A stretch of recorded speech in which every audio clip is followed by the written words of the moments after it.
Welcome to another episode of Chartbreaking Sports. It's your host, your boy, Connor Hartley, and I'm here with soccer quasi-expert Ethan Plaza. Ethan, I have an important question for you, something that's been bothering me all week. What do you All week. Okay. what do you do in Spain for Halloween? Oh, actually, Halloween is kind of taken off in Spain. It's a pretty new holiday, only about 5-10 years old, but they celebrate it. They definitely do. It's the kids go trick or treating. They wear costumes to school, and it's not too different from the U.S. actually. The main difference would be that that here in Spain, Halloween is still a scary holiday. So no one dress up as a princess or as their favorite movie character ever. Just a lot of scary costumes.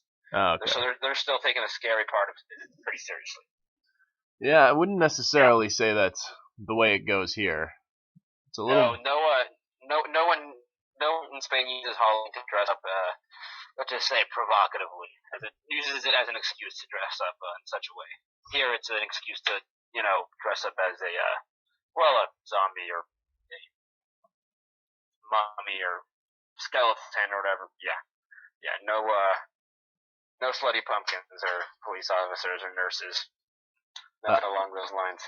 So it always brings me back to the shit sorority girls say video with the guy wearing the wig and he's pretending to be on the phone with his friend and saying, "Oh, what should I be for Halloween? I'm thinking something slutty."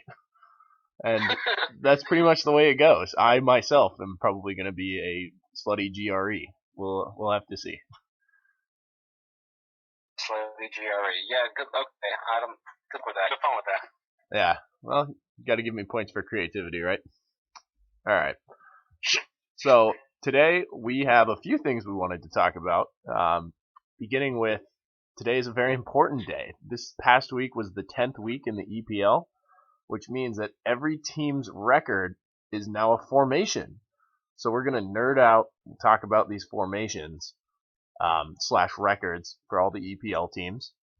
And then we're going to make some bold top 4 predictions where we only take 2 out of the 3 for EPL and La Liga, 2 out of Manchester United, Manchester City, and Arsenal for the EPL, and 2 out of Barca, Real, Atletico for La Liga. We're going to talk some MLS playoffs, and not too much MLS playoffs. And we're going to talk about our 2 favorite teams because we like to talk about them, Chelsea and Barcelona, mostly Chelsea. All right, but let's start with the formations here. So. First one, we'll start at the bottom of the table. The most interesting, potentially on the list, most attacking formation, Aston Villa, a 1-1-8.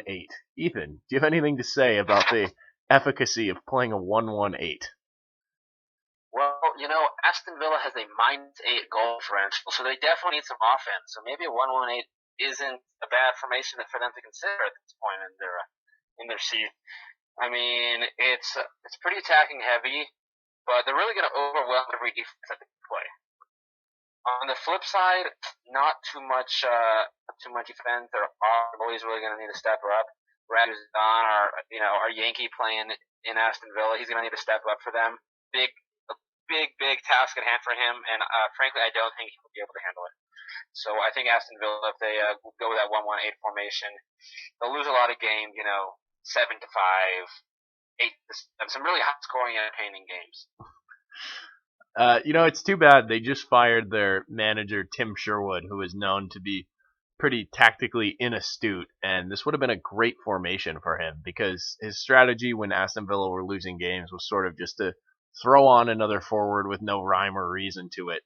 He's got the biggest forward in the league, Rudy Gestede, and the team's strategy has been to just try and whip crosses into him. It's weird. It's like watching the 1980s happen in 2015.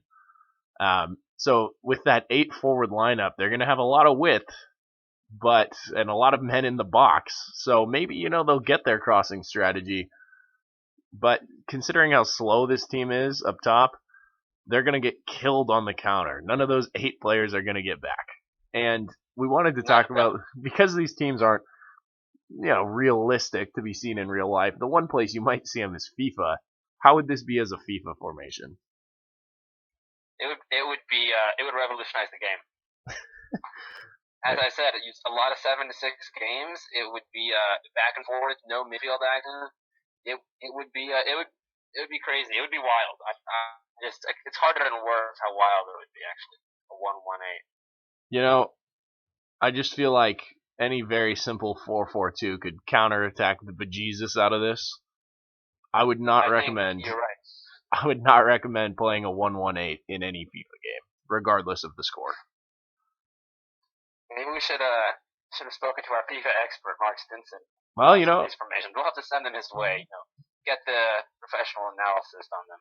Mark did send me a picture of his Manchester United lineup, and we'll get there. But we spent too much time talking about the worst team in the league. Let's move on. Anyway, let's do Sunderland and Newcastle at once. Yeah, They're both rocking the 1-3-6. Yeah, the two Tyneside teams, local rivals, both in the 1-3-6.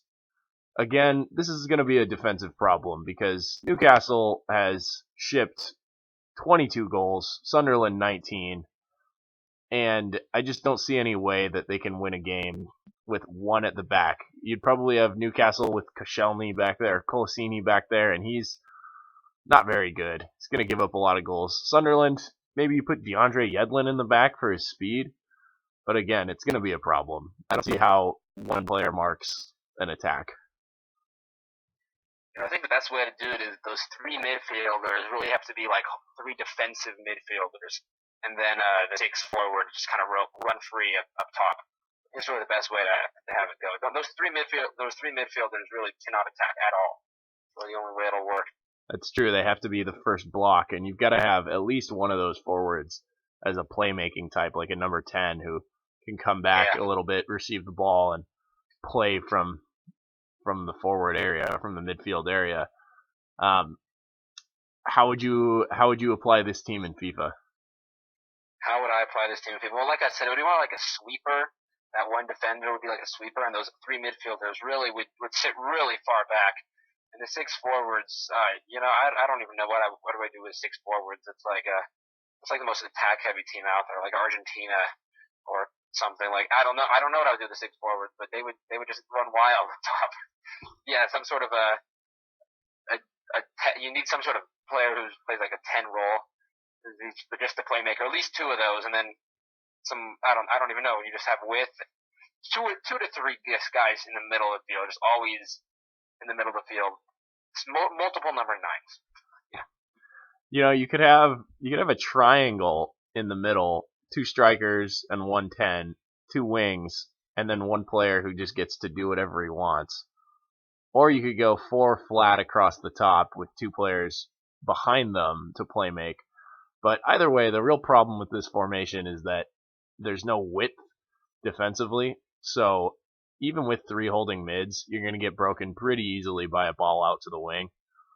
And again, any counterattack with 4 players is going to kill that lineup. And these teams really don't have the holding mids to try and stop that. I don't see who on Sunderland or Newcastle could make this useful. And just as a quick aside, I used the word shipped. Yeah, it's definitely a problem. Yeah. Well, as a quick aside, I use the word shipped to mean like received. Like Newcastle shipped 22 goals. They've gotten scored on 22 times. It's an English expression. I probably only said it from listening to podcasts. The expression doesn't make sense, right? If you're shipping goals, you should be scoring them. You should be giving them, right? So you'd think. Yeah. Anyway, I don't know why I said that. Bothers me that I did it. Let's move on. So far we have 2 lineups that aren't really very useful at all in any practical sense. But now we have Bournemouth with a 2-2-6. That's 2 at the back, 2 in the mid, 6 up top, and we're presuming Bournemouth is fully healthy. They've lost 3 strikers to knee injuries this season, so presume they're healthy. They've got all their guys up top. What do you think? This is almost identical to the Sunderland Newcastle lineup. Don't know that to Bournemouth. They appreciate those 2 wins, meaning those two defenders instead of 1 back there. So your 6 guys up top are pretty much going to be identical. You have 2 defenders now, so you seem a little more realistic. Your head direction, and then 2 midfielders. who you probably want as holding mids, and the six. I mean, there's some things you can do with six forwards. I don't like you said. You can have four straight across back. Maybe have a triangle, two triangles. I don't know. Yeah, it's pretty tricky. I actually kind of like this one for Bournemouth, especially because it's a really fast team, and I'm imagining a really, really impossible to break through high press with six guys pressuring the back four, and that'd be tricky. I also like having the two defenders. It means that you can play the two midfielders wide, and with two center backs, you'll be able to hold down the middle. Somebody's coming straight through the middle, one of the center backs steps up, and it kind of turns into three with one in front if the outside mids get back. But I kind of like the potential here. Bournemouth's got some excellent strikers. Again, we're presuming they're healthy. And this is a team that would score a lot of scrappy goals, as well as some nicely flowing goals, with six forwards. But again, they're going to get scored on a lot. How do you think of this as a FIFA formation? Well, I think you're going to score a lot. it wouldn't be a very good FIFA formation, but don't knock it till you try it. I mean, it would be a fast-flowing game, as would be any FIFA game when there's only two midfielders, and probably would want to cross a lot because you've got a lot of players in the box. It really depends what year of FIFA you're playing. You know, some years in FIFA are more cross-friendly than others, so you got to take that into account. Yeah, that's pretty much all I have to say about the 2-2-6 for Bournemouth. I like this one. I think this is a good, fun FIFA formation, and I think I like it a lot better than the last two. I just think having two at the back opens up a lot of what you can do because you're not going to get crushed immediately automatically when you lose the ball. All right, let's move to Norwich City at running at 2-3-5. So pretty similar to Bournemouth, except one more midfielder. It's a little more balanced with Norwich City. Three midfielders make the offensive players a little less crowded and some much needed support for the defenders. So we're getting a little more realistic here, but still fairly far-fetched. Yeah, this is a pretty old formation. This is coming straight out of the 40s or 50s. The way I see this one, you have two center backs, probably have one center mid and two wide mids. So you have a little bit of a shell there. And then you've got the five up top, probably with Wes Hoolahan playing as a number 10 almost, and a straight bank of four otherwise. Yeah, you'd score some goals this way, but you're not really overloading a normal formation in any way. You know, everybody man marks at the back, and if your opponent has two holding mids, you get to mark that one player out of the game. And it's not like the five that you have in defense are going to really shut it down back there. I see this as a good potential counter-attacking formation. You'd have to go at speed because you're not going to break a team down like this. Yeah, this I guess wouldn't be a horrible counter-attacking formation, except I don't know if I'd really call it five defenders also, as you kind of mentioned, just because you're really only have two defenders and there's three midfielders. Even if you play them far back, there's still going to be some sort of level of distance between defenders and the midfield players. Yeah, well, five non-attackers. There you go. Anyway, let's move over to Chelsea. Ooh, I like this 15th one. 15th place, right where they thought they'd be at this point in the season, 10 games in. 15th place, 3 wins, 2 draws, and 5 losses. You know, Connor, I'll let you get the ball rolling on this Chelsea formation. Okay, well, we're finally in a situation where the team we're talking about has a more reasonable goal differential. Chelsea's at -4, not where they'd like to be, but a far cry from Norwich's -7. So I mapped this whole Chelsea team out, actually. You go Terry in the middle of that 3 with Azpilicueta and No, oh god, I'm blanking real hard. Zuma on either side of him. You'd have two fast and relatively tall um, guys back there with Terry, and Terry can domineer in the middle. And you can defend with three. Three is a pretty relatively normal back line. You've got the two in the center mid, and you're gonna have some very good athletes in here. I would say Modic and Ramirez are the two you put in here. There's really no room. There's no room for Fabregas in this lineup, unfortunately. He's a wonderful passer, but with five forwards, there's just no place for him to be in a defense that is only going to defend with five players altogether. And then up top, well, depends whether you want one or two strikers. I think this is a good opportunity to get Diego Costa and Falcao back together. Getting the whole band back from Atletico with those two up top, Oscar behind them, Pedro on one side, and unfortunately Hazard on the other, who's been playing awfully this season. Unfortunately Hazard. You got Pedro on the wing. You got to put Hazard on them too. Yeah, it's a good lineup for.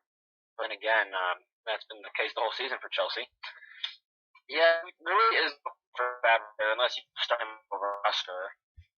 That's really the only way I can see Fabregas making it into this lineup. Because you don't want him in the midfield or as a midfielder. Yeah, you want more speed with Ramirez and Modic, but I guess I don't know. Oscar, you'd start Oscar over Cess? Yeah, I mean Oscar has the athleticism to get back, and I think that while Fabregas can pick out a pass really well, Oscar actually might do a better job of moving around and connecting play. So, not from a deep lying position, but closer to the box. So I'd like him there. Of course, the flip of this is if you took one of the strikers off, probably Falcao, and played two guys as creative strikers, in which case you could put Fabregas in there, but based on current form, you'd probably have to have, and it really pains me to say this, Willian in there as one of the creative forwards. Willian. You know, Chelsea has had a lot of trouble scoring goals so far this season. Actually, they've had some trouble scoring goals and more trouble not getting scored on. But maybe with this lineup, they can play a counter-attacking style and get men behind the ball. What am I saying? Five forwards. It's going to be ugly here with Chelsea. But I do like this as a FIFA formation. This is a good one with defensive stability where you can still overrun a team, I think. But the real question is, would Jose Mourinho use this formation? No. I think so. I think not. Maybe in 10 more weeks from now, Chelsea sits at 6-4-10. Mourinho somehow hasn't been fired yet, and then he just resorts to a 3-2-5, and then Chelsea wins out, finishes in 6th place, and makes Europa League. I think that's the best case scenario for them at this point. Wow. They tank, or they keep tanking for the second quarter of the season. They go to resort to the 3-2-5, and then win out and finish in 7th place. God, I wish tanking were a thing in soccer. It is. It's called. We could really use a high draft pick right now. But we'll talk more about Chelsea later. As for the 3-2-5, if you're gonna have two creative mids and a striker, sort of a bank of 2 and 3, I actually like this lineup for FIFA. I think that you can open up some holes and really frustrate anybody you're playing. And I actually used to play a lineup like this with Argentina, except I would have three across. I'd have two strikers, two wide mids, and one creative player. So it was like a bank of 3 and then a bank of 2, and it worked really well on the counter. It was really difficult to defend. Okay, yeah, that's very attack, but also no defense. Anyways, let's move on to Stoke City. Cold night in Stoke. 3-3-4 formation, and Stoke has traditionally been a team that likes to hit the long ball over the top. So is a 3-3-4 formation long ball what's the word I'm looking for? Does it help the long ball, Connor? What do you think? Well, will Stoke be able to continue their long ball ways with this formation? Well, actually, Ethan, Stoke has sort of moved away from the long ball. They no longer employ the tallest team in the Premier League, and they've actually been keeping a lot of possession. They've signed a bunch of more skilled players like Bojan, like Shaqiri, and created a more flowing football team. As for whether this, go ahead. Anyway, I should go back to that long ball for me. Just throwing it out there. Stoke really, well, I want to see just do something a little different. The possession is really mainstream. Long balls, not so much. And well, it was really fun having a team that just smashed the ball forward and never tried to keep it and did long throws and had Peter Crouch and everything else. That was pretty fun. I do agree. This team is more entertaining to watch, though, and this isn't a bad Stoke team. I don't know about this formation, however. There's not really a good place to fit their creative mids in, I don't think. You've got, Shaqiri and Bojan are probably the keys to this. And of course they have some other, good pacey strikers like Juve and but the way the 3-3-4 lines up is just kind of awkward. You've got 3 at the back, presumably 3 center backs. Then you've got the 3 mids. Do you want to play 1 in the center and 2 wide? And then you've got 4 straight across the attacking line. There's not a whole lot of width unless you go 3 wide, which leaves you with 1 center mid. If you pack them all in the middle, you're going to get killed down the wings. I don't really like this formation much. No, it's pretty much probably listed. It is kind of to figure out what you're doing. Anything is like, do you want to go with width, or do you just want to stick in the middle? And there's really not a right answer because the midfield doesn't complement the offense well. The defense isn't overall. It's a little bit net for Stoke City. They're gonna have to win more games than out of this formation. Yeah, they really need to work on that. But I would absolutely put this 3-3-4 behind the 3-2-5 and the 2-3-5 in terms of useful formations. If you're an actual coach of like a U7 girls team, or if you're if you're a FIFA coach, an armchair coach, if you want to score goals and you need to break forward, put in the 3-2-5, put in the 2-3-5. This 3-3-4 ain't gonna work for you. Right. Let's the 3-4-3. We have Everton, Swansea, and Watford all sporting the 3-4-3. So this is a formation I've seen before. It's not too common, but the 3-4-3 definitely gets its occasional use. So, Connor, what do you think of this 3-4-3 formation? Well, there's a few different ways you can apply it, right? There's you're going to have 3 at the back, and those are 3 center backs. That's standard. But then the 4 can be applied 2 different ways. You can either have it flat across, a la Napoli from a few years back, or you can have a diamond in the midfield, which I think really suits one of these teams. And then up top, you can apply that 3 wide again with 3 across. Again, this is what Napoli used to do in their great counter-attacking team. Or you could have a diamond and pack them all into the middle. If you're going to do the diamond, you've got to have enough width from the 2 outside players in the 4, so they're going to have to push up pretty high. Again, the way that Napoli used to do this, and that's the most successful 3-4-3 that I've seen recently, which is why I keep referencing it, they would have the 3 center backs, they'd have 2 center mids, and 2 essentially wing backs who pushed forward but were more defensive than attacking. And then the attacking width came from Lavezzi and Hamšík, with Cavani up as the striker. I don't know a whole lot about Watford, to be honest. I don't think anybody listening knows a lot about Watford. So let's not worry about them. They have a negative goal differential. I'm not worried about how they'd apply it. Let's talk about Swansea and Everton. So I think Everton is the easier team to talk about. So let's start with them. Um, they've got they've got a few center backs. They really only have three center backs, so it's going to be tricky. You'd have to put either Seamus Coleman or Leighton Baines out there, unless you wanted to have Galloway in there. He's playing left back for them, but he's actually a center back. There's no depth though if somebody got injured. I like this team with a diamond in the 4 because I think Ross Barkley at the 10 is a really dangerous weapon, and you can then put Baines and Coleman, who are both attacking fullbacks, wide with Gareth Barry holding, and then you get Lukaku up top, and he's up by himself, and he's got some space to operate with two guys wide. We got and here, one of your all-time favorite players on Everton out wide. Or are you having him up top out wide or in the midfield out wide? Who's that, Lukaku? Aaron Lennon. Oh, Lennon. Yes, Lennon is absolutely going to be on the right side with Kevin Morales on the left.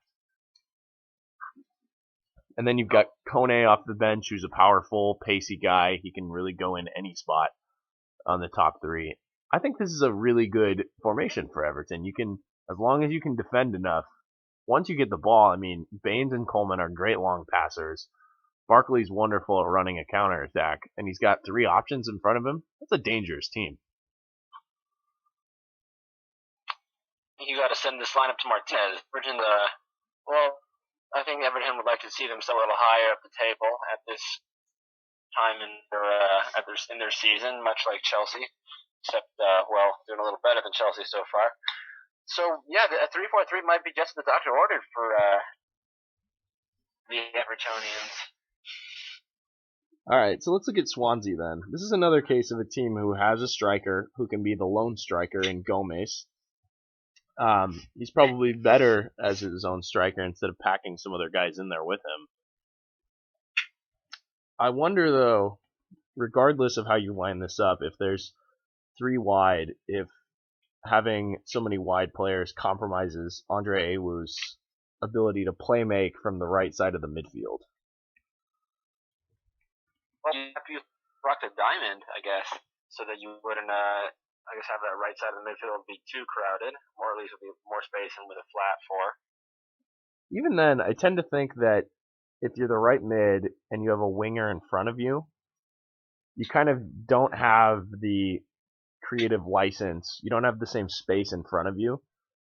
And if he's playing up on the wing, then there's no space in behind for him to play the ball into. I don't think this is a good lineup for their best player.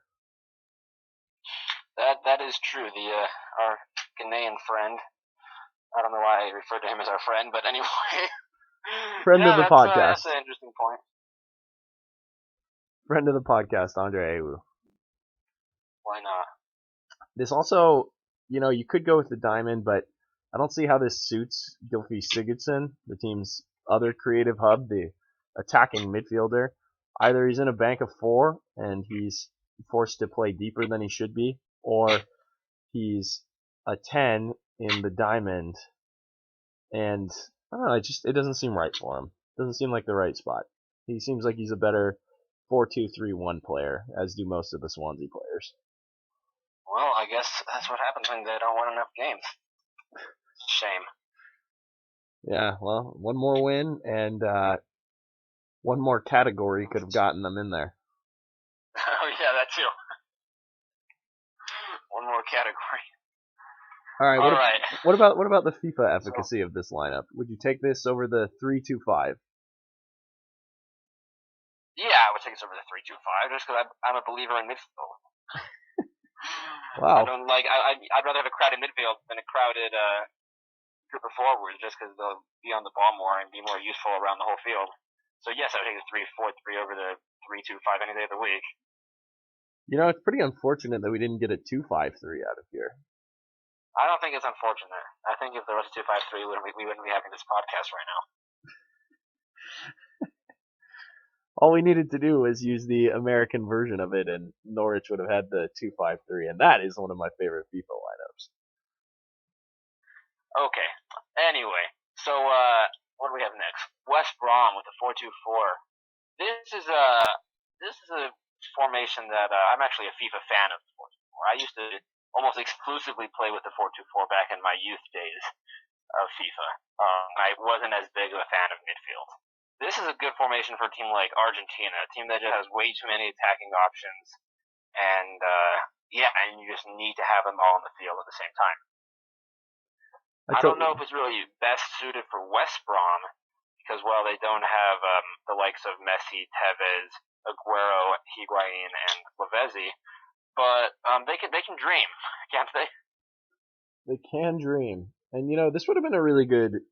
West Brom would have been a great 3-4-3 candidate because they have a good striker in Rondon, and they've got a few good wide attackers in McManaman and I forget who they have on the other side, but they've got a good group of three up top, and they could have done well with the four farther back, but got some good center mids. But as far as this, I mean, I don't know that you'd have to take one of your wide guys and put him as the number 10. I'm a big fan of the 4-2-4 as well.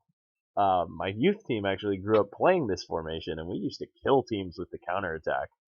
And really, it turned into the four at the back with the outside backs pushing up occasionally, one holding mid, one high attacking mid, and the wingers stayed high. So when the attacking mid got the ball, all he had to do was beat one, and then it was 5-on-4 going forward, and that is just terrifying for a defense. Anyone who steps to the ball is liable to get a player slipped in behind him. This is a very dangerous formation. You did say, though, that West Brom might not have the right players for it, and the problem is they don't really have a creative midfielder who is ready to take on that role as the one of the two. Yeah, that's too bad for the Baggies. Alright, if I'm not mistaken, are you the Baggies' biggest fan? I have a glass that says something along those lines. Yeah, well, then it must be true. So I think this, in FIFA terms, is far and away the best formation we've looked at so far. Oh, yeah, no, it definitely is. I mean, once you get to the top of the table, I think that's going to change, but for now, 4-2-4, great FIFA formation. It's just so difficult to stop an attacking mid with four forwards in front of him. There's really nothing you can do. Of course, a lot of it depends on the personnel, but that's beside the point. Yeah, not necessarily West Brom's personnel. The one way you could defend this is having two holding mids, but then you're attacking against five defenders, really, if you have a holding mid, if you're the 4-2-4, and you still have the numbers, so it's not a bad formation.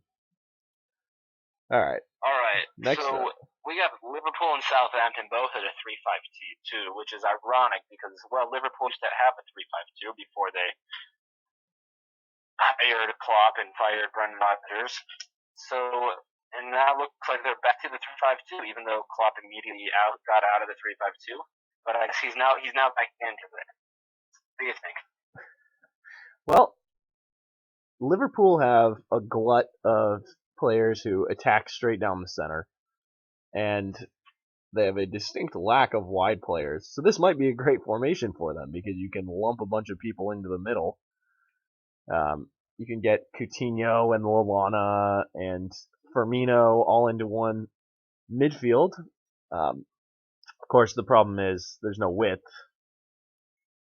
at all, and I mean they don't have the players for it, but you need width in order to open up space in the middle. You could put Benteke and Sturridge up top together. I kind of like that. I'm curious to see that in real life. But and you can have Henderson and Lucas holding in the five. I don't know. I think this could be okay. Two holding mids, three attacking mids, and two strikers. It could be okay. I mean, I just don't think Liverpool's good enough defensively to only have three. But yeah, it could work. That's true. They could get seriously overrun. You'd have to have Klein back there to try and clean up some messes, but then that mitigates how much he can go forward. I actually think Southampton might have a better chance at succeeding with this lineup. What do you think? Southampton with with Mane. I'm a big fan of Mane, our Senegali friend, another friend of the podcast. He's ridiculous. He is so hard to defend because he's quick, incredibly clever. I mean, he makes moves in terms of the way his body goes and what he's looking at that nobody else even sees. This guy is a real destroyer at the number 10. And then you could push a lot of guys back because you've got him, you put 2 strikers in, and then you give him 2 wide players, and he's going to really run the show. Oh no, he definitely like a 5 midfielders be able to feed him the ball all day long. So yeah, just very difficult formation for him. And yeah, Southampton probably might have best players to run the 3-5-2 than Liverpool. Granted, I don't know, should be switching over to it tomorrow, but it's better. Want to make that push for that Europa League spot they have their eyes on. And this is a really powerful attack. 16 goals so far this season, only matched or bested by a few teams. And this would I think this is actually a really good attacking formation for them. 3 at the back, and they should be able to hold it down defensively. They've got fine center backs. You can put Ryan Bertrand out on one of the wings, and he'll be a decent defender. I like this. This is a good attack. I think Southampton is a better 3-5-2 candidate than Liverpool. Yeah, I tend to agree with you there. All right, let's move on to the worst formation of all the formations, probably. Crystal Palace, the 5-0-5. No mids. Well, that was big. 5 wins, 0 draws, 5 losses, 5-0-5. I think the best way to really run this would be cheat and make it a 4-2-4. Have one of those defenders play high and one of those attackers, maybe even more one of those attackers play a little low. Because you got to have some midfield. Nope. Can you imagine a team you can't do that. Literally no midfield? Can't do it. You have to have a sweeper and a flat back 4. Oh, really? Have to have a sweeper and a back 4. So there's going to be a really awkward space in the midfield. Very awkward space. You would have to have one of those old style 70s attacking sweepers who for some reason gets the ball and dribbles forward a long way to help playmate. Got it. Like that was the Beckenbauer But then role. once he passes it, he immediately heads back. Yeah, that's what Beckenbauer did. He was known as an attacking sweeper. Friends. And then it would be interesting. I don't even know where to begin with a 5-0-5. But it would be interesting to see. I feel like their transition game would be so bad, those 5 forwards would be essentially useless, and they would get absolutely pummeled on with a 5-0-5. Well, it's a pretty big problem if their transition game is bad because their possession game is going to be even worse. This is really, all you can do is hit long balls. All you can do is hit long balls, or just, get one speedster from the defense who has good feet, who can just dribble his way up the field to pass it off to a forward.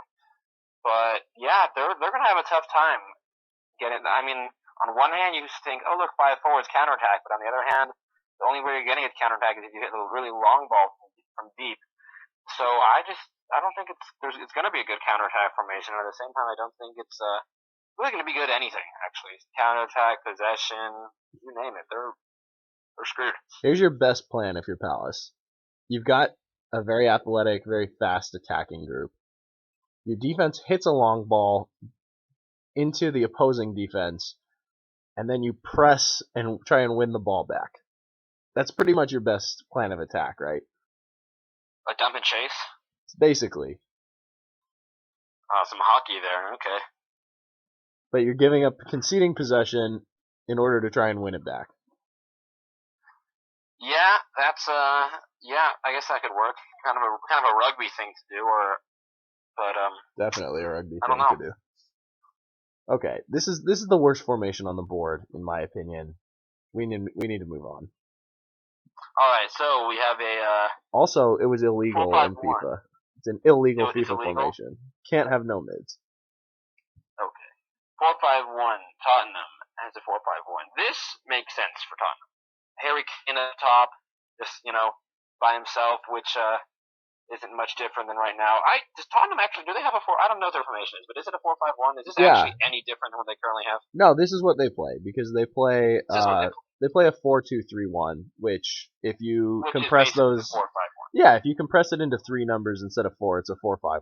So this is what Tottenham does, and they're 6th in the table. They have only lost 1 game, and that was off an own goal on the first weekend to Manchester United, a 0-1 with Kyle Walker scoring the goal. So this is a good team. This is a good formation for them. I don't know that we actually need to say a whole lot here. Yeah, I don't think there's anything to really say here other than just say, yeah, they are already doing what they're already doing. Yeah, if you want to know how this would work, turn on a Tottenham game this weekend, and you'll see how it works. They've got a very good team. I actually am pretty high on this team, and we'll get to that a little later. How about next up? And in terms of a FIFA formation, pretty standard. There's a lot of different ways you can apply the 4-5-1. You can have the V in the midfield. You can have the most common, the 2-3. You can have the midfield triangle with 2 wide guys. But, the 2-3 is the most efficient way to use this lineup in most cases. All right, so Leicester City up next, 5-4-1. Connor, did you know that the top goal scorer is in Leicester City, Jamie Vardy? I did know that. 10 goals this season through 10 games. I did know that. Did you know that Jamie Vardy has scored in 7 straight games, which has only been done by, I think, 8 other Premier League strikers? I did not know that. He's a weird late bloomer. He is like 28, and he's starting to get his first consideration for England. Is that so? That is a little later than most people look at their first consideration for the national team. But hey, more power to him. There's a few this year. Who's the guy on Celta Vigo who's pretty old, around that same age, scoring a lot of goals? Oh, yeah, Melito, I think his name is. Yeah. Yeah, he's been killing it. Yeah, he's getting his first. He got dropped by Barcelona a few years ago, and now he's getting his first consideration. There's a player on West Ham who is in a similar spot, and we'll talk about him when we get to West Ham. But Leicester City, the 5-4-1 with Jamie Vardy as the striker. You'd have Mahrez in the midfield, and he's been, I think, the top assist man in the Premier League. Is that right?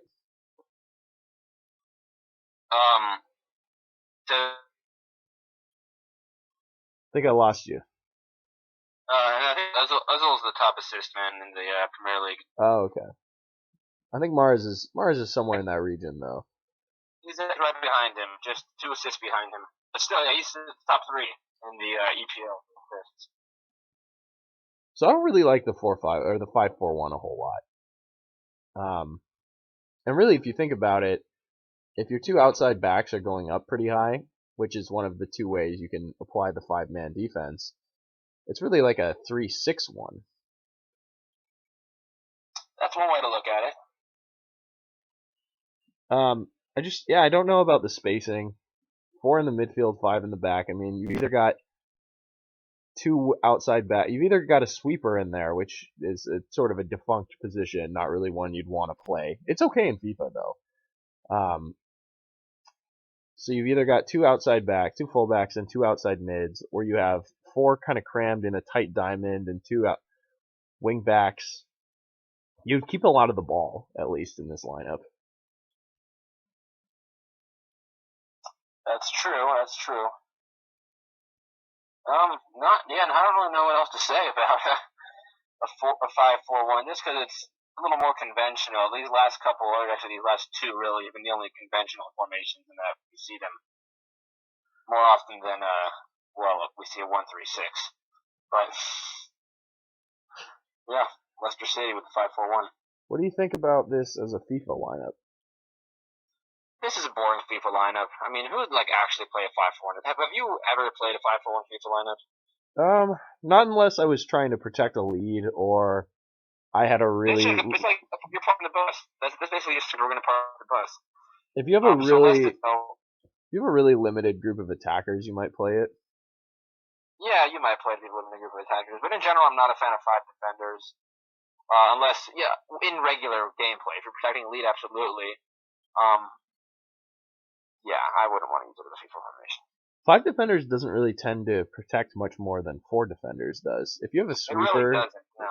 Yeah, if you have a sweeper, then you have the extra cover. But a lot of the times having 4 defenders means you already have an extra man at the back. You don't need a second extra man. No, it's more of a law of diminishing returns here with the defenders. It's you can, it's not that the defender is useless, and I don't want to know, and I wouldn't actually call it a diminishing return, but you kind of get to the point where it's beginning to tail off a little bit as for how much ground they can cover and how much added value defensively that fifth defender can really bring to your squad. Unless, of course, one of your defenders is, well, horrible, and then he's basically just, and then you're basically 10 man. But an average or above average soccer players, I don't think the 5 first. Yeah, I mean, if you have a shitty right back, you might as well just play 2 right backs, right? Well, yeah, but that's not the case for Leicester. All right.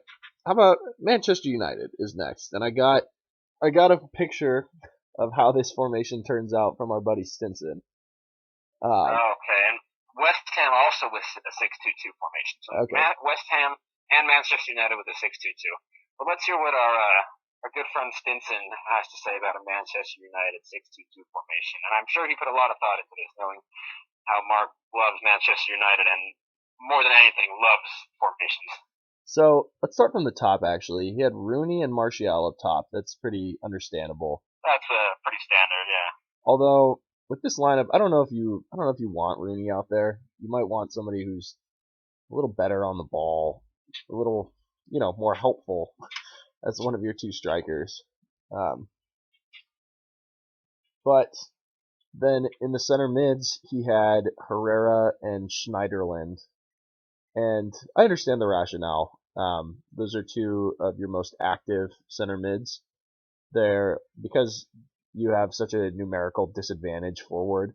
You need 2 guys who are going to be pretty hardworking and athletic. But to leave Schweinsteiger totally out of the team is difficult for me. Even if you have to put Schweinsteiger as one of the forwards, I think you'd rather have him in the team than not. And then I think. Go ahead. I think it's difficult to have Schweinsteiger not playing, but it's kind of the same way with Chelsea. You don't have Fabregas playing. You want to include them, but there really is no space for them. And I don't really disagree with Stinson putting Rooney up top. I just can't really see Schweinsteiger. I can't see a good reason to have Schweinsteiger over Rooney up top. And with Herrera, I mean, you could definitely make the case both ways for Schweinsteiger or Herrera, but I also see how Schweinsteiger could be more of a super sub for this Manchester United team. Yeah, I see in this idea, I see Schweinsteiger as a guy who, if he's up top, is he's not a goal scoring forward, but he can hold the play up a little bit and keep the ball better than Rooney could. Then at the back, Stinson had the back 4 with Rojo at left back, and then on the right wing, I think he had Valencia. Sorry, as the right wing back, and and left wing back he had Memphis. At the I like it. Well, so if you Memphis look at is the left wing back. Yeah, that's actually I like that combination. Memphis is a left wing back, and Valencia is a right wing back. Those are 2 fast players, and they can definitely will be able to move up the field, but also get back for their unnecessary yet still important defensive responsibilities. Very, very unnecessary. And I actually would have liked to see Luke Shaw in here just because of his crossing ability. Memphis is a more dynamic player going forward, but he's also more predictable.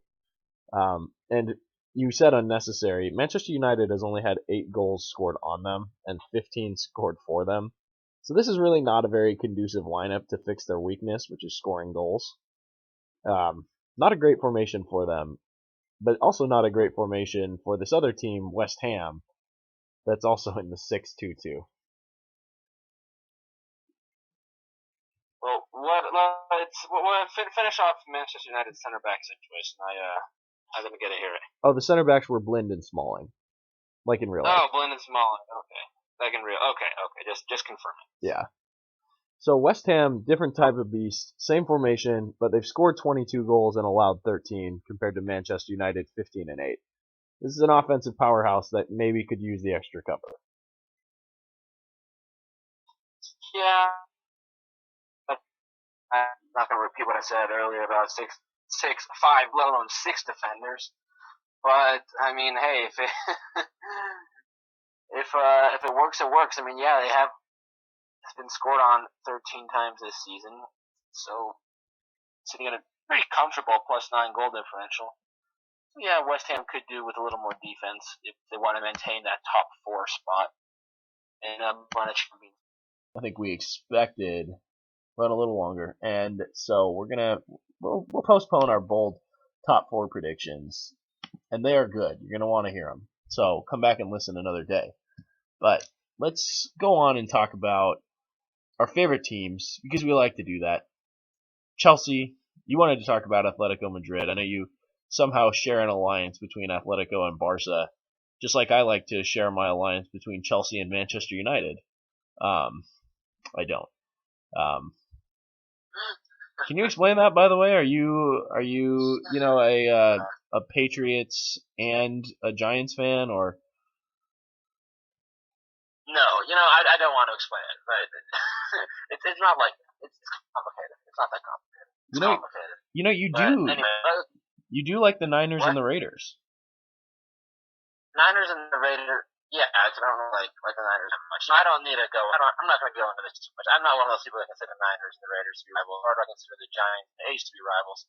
With Atletico and Barcelona, it's like Barcelona's my favorite team for such a long time, and then a lot of the reasons that I originally liked them, they were home. Almost all their talent was homegrown, and then they went out and bought Neymar and brought Suarez, which definitely were good moves, and I really don't like Neymar. Suarez, I am pretty neutral on Suarez. Neymar, I like him in Brazil. I don't like him playing for Barcelona. I'm still a big Lionel Messi fan. Xavi was one of my favorite players, but he's retired or hasn't retired. He's taken his talents to Qatar. It's good. Seeing every single year is a little bit boring, and Atletico Madrid, they have some good fans, good loyal fans, gone through a period of suffering, and they were a fun team to get behind. Good coach, good fans, good atmosphere at the game. That's pretty much why I like Atletico Madrid as well. But then Barcelona, I mean, I don't like them as much as I used to, but they're still my original team. So Chelsea. So you wait, hold on. You hate Neymar, but you like the guy who bites people. I like him. I'm more neutral on so don't like Neymar. And I understand. I'm not anti-diving. I understand that diving is necessary, or not necessary, but it's part of the game. I'm okay with diving existing. But Neymar dives way too much. He does it as much when he plays for Brazil. He does a lot more when he plays for Barcelona. I'm just not a fan of Neymar. Not a fan of Neymar. He's a great player. Don't get me wrong. I'm not taking that away from him. I'm just not a fan of Neymar. Do you think Suarez is going as himself for Halloween? As a vampire. Yeah. Is it too late for me to find a Suarez mask? I can put some fake blood on it. I'm not sure what the costume shops in Washington are selling these days. But I doubt you're going to be able to find a Luis Suarez mask. I might have to find a Luis Suarez jersey, yeah, and just put blood on my face. Yeah. Okay, so let's talk about Chelsea. Okay. They lost again. They lost to West Ham, the giant killer. Except Chelsea's a giant, but in other years. We're a struggling giant. Goliath gets up eventually, right? That's part of the tale. Sure, whatever makes you sleep better at night. So Chelsea went down a man. It was a bad display by Matic.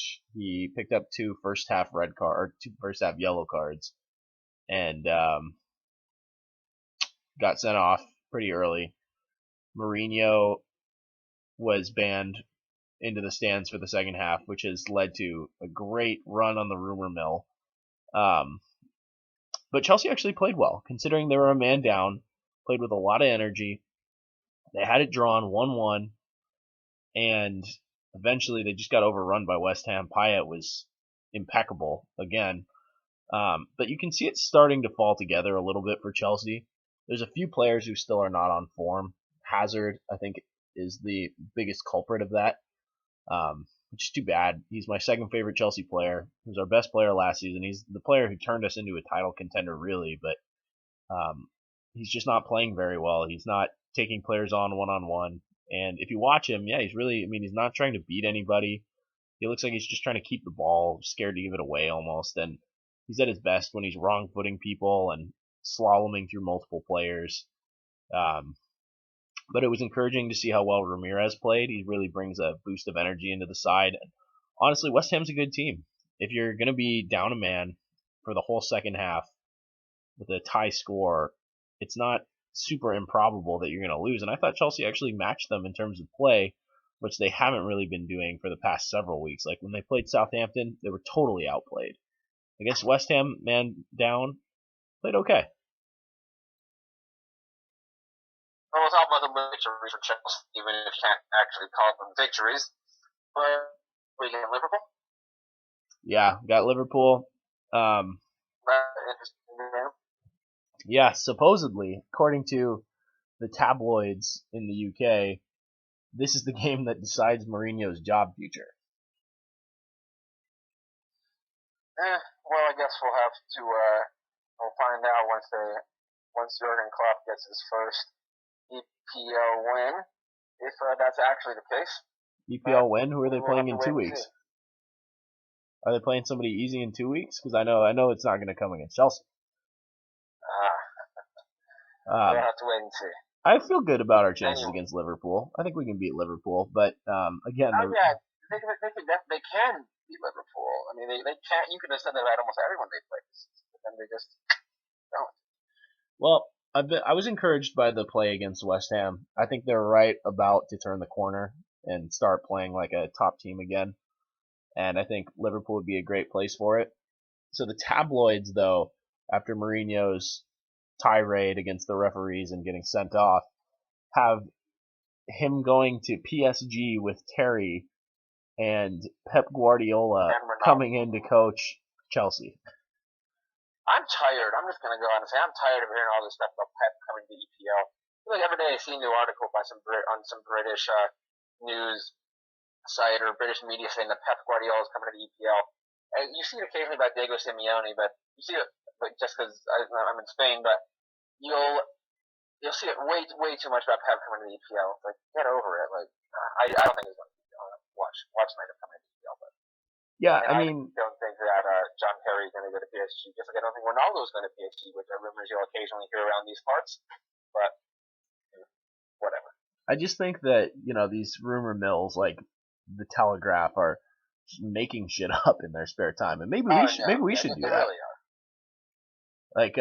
Like have you heard that Harry Kane is potentially coming to the Portland Timbers? No, I have not heard that. Yeah, apparently they're preparing a bid for him. Okay, sure. We got to do this. We got to start coming up with our own. Gotta start coming up with our own. Like I heard. Yeah, they're. I heard another one. And what else did you hear? Oh well, so you know how Messi is a big fan of the nightlife. Oh yeah, I do know Messi's a big fan of nightlife. He gets photographed out of bars all the time with, a lot of hangers on, and so what I was hearing the other day when I was talking to him was that he's potentially, or really talking to a source close to him, he's looking at leaving Barca and starting his own club in Ibiza so he can go clubbing after the games and before the games, and starting a club from scratch with his money that he saved by evading his taxes. Wow, that's quite an interesting move for Messi, especially considering that the bulk of the Ibiza party season is when in the off season, not even when the La Liga is in season. So that's an interesting move for him, but you never know. There's that crazy little Argentinian. Well, they call a soccer team in Europe a club, and Messi really appreciates the dual meaning, and I think he's building his own nightclub inside of the new club. So, yes, I'm sure that's exactly what. But it won't happen for a while. The timetable isn't supposed to be until the middle of 2016. So. Okay, I'll make sure to keep that in mind as that date is approaching. Yeah, well, yeah. So that's a good rumor. I like that rumor. That is a good rumor. what do we have? What do we have for Atletico? You wanted to talk about Atletico. Yeah, we'll wrap things up. I'll talk about Atletico. I'm going to let you in on a little secret that Atletico Madrid will win La Liga this year.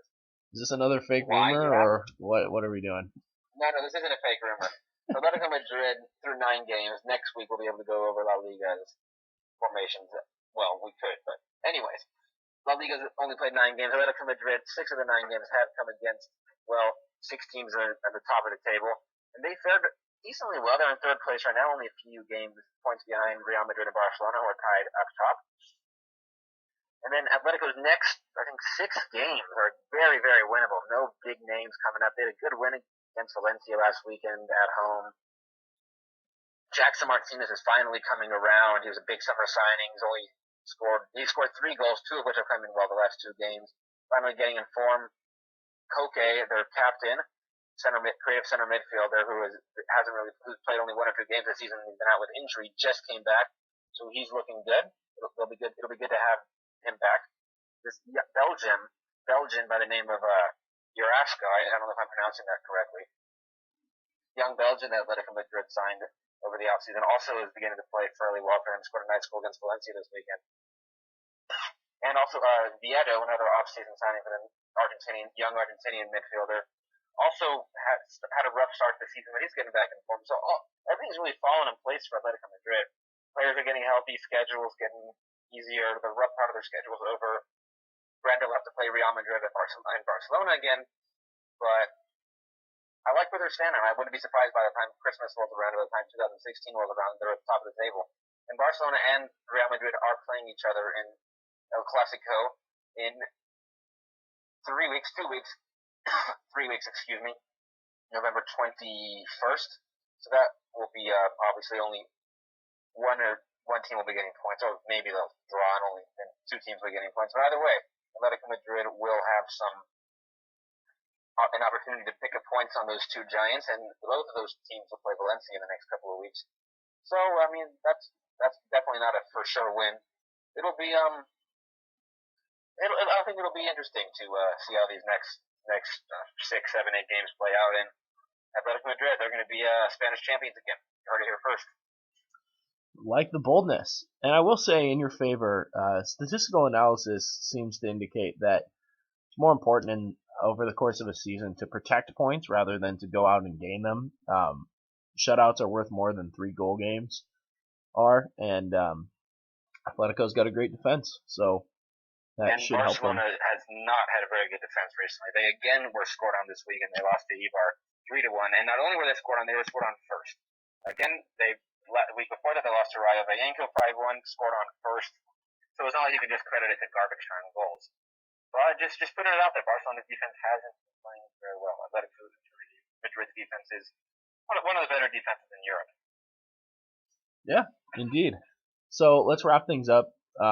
Last thing, MLS playoffs are in full swing. I know it's a big deal in Spain, covering all the headlines. But Seattle Sounders finally beat LA Galaxy, and I was there, 3-2. I got a free dinner. My whole section got a free dinner. That was arguably better than the game. Oh, really? Yeah, it was pretty nice. And the MLS has changed their playoff format. It's more like the NFL now, where there's 6 teams, top 2 seeds get a bye. It's a one-off game in the 3-6, 4-5 matchups, and then they go back to home and away for the next round. It's a really weird, convoluted system, but Sounders have the Dallas next, and if they win and Portland wins, we could be seeing an all Northwest championship for the Western Conference. That's the dream, isn't it? Only if we win. That's true. If not, our friend Casey Farron will have a bragging rights over you, to say the least. God, I will never hear the end of it from Casey and Ben Horton. Oh, no, you certainly wouldn't. Anyway, that's thank you for that little MLS preview, MLS playoff preview for those who care. There are at least 16 people who care. Yeah, but that's it. Thanks for listening. Ethan, we should try and get picked up by by BuzzFeed or something. You think they'd pick up this podcast? The BuzzFeed, do they do podcasts? Or do they just do articles? I don't know. They must, right? I'm not a big buzzer. Yeah. Nor am I a big feeder, so I can tell you. We'll figure it out. All right. For now, just on YouTube. Check us out. This is the 4th episode, so a lot of other good content. Three of them have been with Ethan. One's been with my boy Matt Cervera talking NBA Western Conference preview. Did you listen to the one with Matt? No, but you said he's your boy. He's mine. Anyway. Thanks for listening. See you later, Ethan. All right, later. Blow me.